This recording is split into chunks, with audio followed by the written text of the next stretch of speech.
So I'm going to talk about the impact of Section 504 on our students.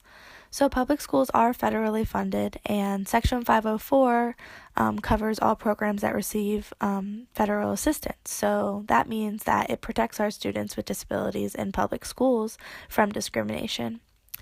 Section 504 has a broader definition of disability than IDEA. And this can include a lot of different things. It can include temporary disability.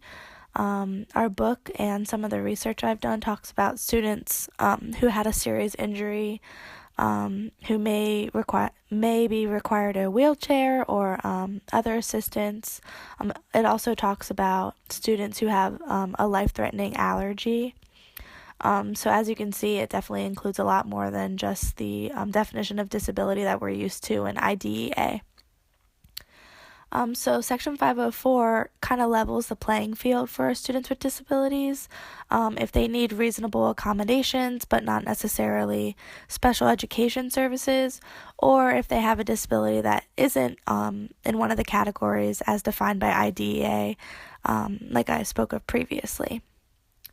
So there's a whole process involved in Section 504, kind of similar to the IEP process. There's identification, there's evaluation, there's programming, there's placement, there's reevaluation, and that usually leads to 504 plans, or sometimes they're called individualized accommodation plan.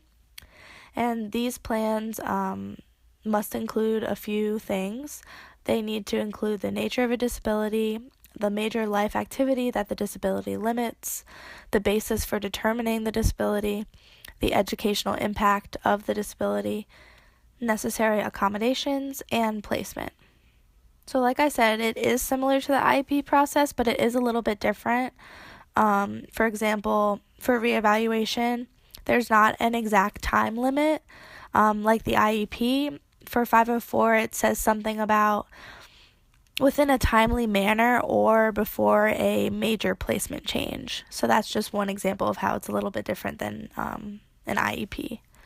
And Section 504 does go beyond just education within the public school.